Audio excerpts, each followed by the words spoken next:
그럼 여기서 이번 대법원 판결의 의미와 이 정치권에서 제기되고 있는 두 전직 대통령의 사면론까지 최영일 시사평론가와 함께 자세히 짚어보겠습니다. 안녕하십니까? 안녕하세요. 예, 대법원의 오늘 판결, 이 박 전 대통령의 국정농단 의혹을 사실로 인정했다 이렇게 보면 되는 거겠죠? 네, 그렇게 볼 수 있겠습니다. 예. 파기환송이 돼서 일부 혐의는 무죄가 된 것도 있습니다만 몸통은 그대로 남아 있습니다. 국정농단 핵심적으로 K스포츠재단과 미르재단에 기업들을 강요해서 거액을 받아냈죠. 예. 이 부분이 이제 유죄로 인정이 돼서 15년입니다. 벌금이 180억 원이고요. 예. 그리고 또 한 가지는 국정원 특활비를 3년 동안 35억 원 받았다. 이게 5년형에 해당하고 그래서 35억 원의 추징금이 또 내려져 있습니다. 그리고 이미 2018년에 선고가 확정된 과거 새누리당 공천 개입했던 것 징역 2년이 돼 있어서 도합은 징역 22년이 되겠습니다. 예.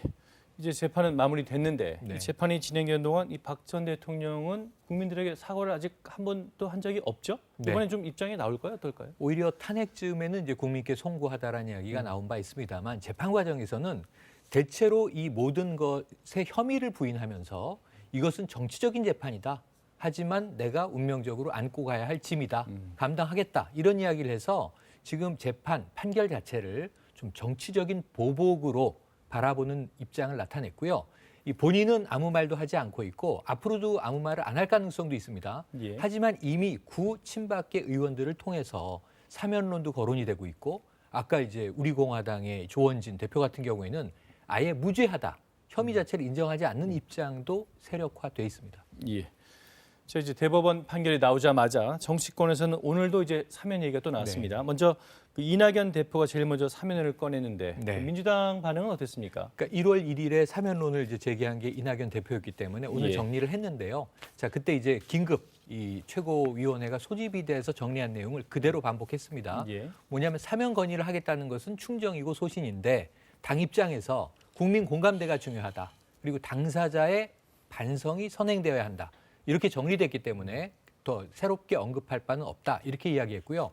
이제 오늘 판결이 떨어지자 오히려 야권에서 사면 주장이 제기되기 시작해서 앞으로 계속 이 문 대통령 임기 내내 야권발 사면론은 계속 나올 것으로 관측이 됩니다. 근데 그동안 이 국민의힘 내부에서도 약간 사면을 놓고 미묘한 온도차가 있지 않았습니까? 온도차가 있습니다. 예. 지도부에서는 공식적으로 사면 거론하지 하지 않았습니다. 오늘 이 판결을 엄중하게 받아들인다. 국민과 함께 이제 공감하겠다 하는 취지의 입장을 냈어요. 지도부는 김종인 비대위원장이 지난 연말에 두 전직 대통령에 대한 대리 사과를 했습니다. 그렇죠. 바로 사면을 이야기하기에는 지금 온당치 않다고 보는 거고요. 예. 하지만 당내 일각에서는 이제 문 대통령이 결단해야 되는 게 아니냐. 예를 들면 유승민 전 의원이 이런 이야기를 했어요. 왜 대통령에게 초사법적인 사면권이 부여돼 있는지 그 의미를 생각해야 한다. 이런 이야기를 하면서 사면 요구를 시작했고요. 예. 아마 이런 목소리들은 계속 터져나올 것으로 보여집니다. 예. 자, 그럼 청와대는 어떤 입장을 내놨는지 직접 한번 들어보시죠. 대한민국은 민주공화국이다라는 헌법 정신이 구현된 것이며 한국 민주주의의 성숙과 발전을 의미합니다. 전직 대통령이 복역하게 된 불행한 사건을 역사적 교훈으로 삼아 다시는 이와 같은 일이 일어나지 않아야 할 것입니다.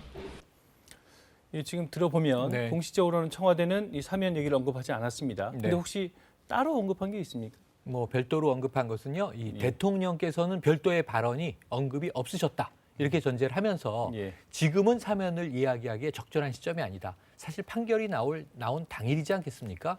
정치권을 필두로 앞으로 나오는 사면 논의를 들여다보고 검토하고 뭔가 어쩌면 다음 주 예정돼 있는 신년 기자회견에서 어떤 언급이 나올 가능성은 있어 보이네요. 예, 방금 말씀하신 것처럼 네. 이 신년 기자회견에서는 아무래도 사면연 얘기가 나올 가능성이 클 것 같은데 또 그 지난 신년 인사였죠. 이 통합이라는 화두를 대통령이 네. 언급한 것도 좀 의미심장하게 들리고요. 맞습니다. 예.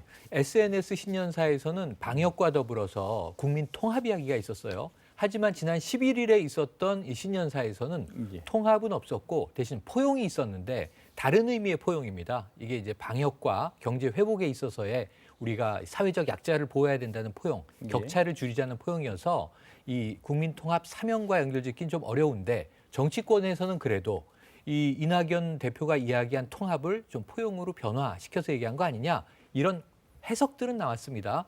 하지만 다음 주에는요. 신년 기자회견은 이제는 기자들이 묻고 대통령이 답하는 자리이기 때문에 예. 사면 질문이 반드시 나올 것이어서 대통령의 답변이 주목이 됩니다. 예, 그런데 문 대통령이 직접 이 사면 문제를 언급한 적이 있었습니다. 취임 2주년이었던 지난 2019년 5월인데요. 직접 들어보시죠. 제 전임자 분들이기 때문에 제가 가장 19년. 가슴도 아프고 부담도 크리라고 생각을 합니다. 그러나 답변은 아까 말씀하신 대로 아직 재판이 확정되지 않은 그런 상황이기 때문에 그런 상황 속에서 사면을 말하기는 어렵다. 그런 대법원 원칙적인 답을 판결이 될 수밖에 나온 없겠습니다. 자, 거의 2년 전인데 저 네. 때도 지금 대통령의 고심이 느껴지는데 지금은 맞습니다. 이제 형까지 확정됐으니까 그렇죠. 대통령의 고민이 더 커졌겠는데요. 맞습니다. 그리고 또 이낙연 대표가 1월 1일 신년 인터뷰에서 사면을 굉장히 특이하게 언급을 했을 때도 대통령의 짐을 좀 덜어드려야 할 필요가 있다라는 언급을 하거든요. 예. 대통령의 고심도 읽고 있다고 볼 수 있어요. 지금 2년 전이고 취임 2주년 2019년 5월에 이제 기자회견이었는데 사실 이 확정되지 않은 형에 대해서 사면을 지금 거론하기는 어렵다고 원칙적인 답변을 하지만 상당히 가슴이 아프고 부담이 된다는 언급은 또 합니다. 예. 아마 퇴임 시점까지 내년 그러니까 한 이제 3월까지요, 5월까지 이 대통령의 고심은 계속 될 거고 사면론은 시기마다 나올 겁니다. 야권은 좀 섣부르게 설 사면, 3.1절 사면 얘기가 나오지만 확률상 희박하고요. 아마 올해 추석, 올해 성탄절 그리고 대통령 퇴임 전 어쩌면 김대중 전 대통령의 예를 따르면 다음 차기 대통령이 당선인으로 확정된 이후에 당선인이 건의하게 된다면 이제 퇴임을 앞둔 대통령으로서는 마지막 고심을 상당히 할 가능성이 있습니다. 사면이론은 사실은 이제 문재인 대통령 임기 내내 지켜볼 사안이 되겠습니다. 예, 그렇군요. 저 이제 박 전 대통령의 재판은 이제 끝났지만 네. 관련 재판은 아직 남아 있습니다. 그렇습니다. 특히 이제 당장 다음 주에 이재용 삼성 부회장의 파기 환송심 선고가 있죠. 네. 오늘 판결이 좀 영향을 미칠까요?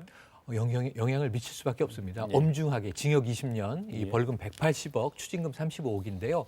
이 핵심적인 죄가 뇌물인데 이 뇌물을 공여한 측이 바로 이재용 삼성전자 부회장이고 거기에 대한 국정농단 재판입니다. 연결돼 있습니다. 예. 함께 파기환송이 됐고요. 그런데다가 대법원 파기환송 취지를 보면 1심에서는 이재용 부회장이 징역 5년 실형이었고 구속 수감이 됐는데 2심에서 2년 6개월의 집행유예가 나왔어요. 그래서 풀려난 상황인데 대법원에서 2심에서 뇌물 아니라고 뺐던 말과 이 동계 영재스포츠센터의 금액까지를 뇌물로 보라고 했습니다. 뇌물액이 50억 늘었거든요. 실형이 아니기가 힘든데 여기 준법감시위원회라는 게 지금 들어가 있죠. 예. 어쩌면 이게 집행유예를 주기 위한 수순 아니냐라는 법조계 관측도 있는데요. 예. 다음 주 18일 최종 이 선고가 내려지니까 끝까지 지켜봐야겠습니다. 예, 오늘 말씀 여기까지 듣겠습니다. 감사합니다. 고맙습니다.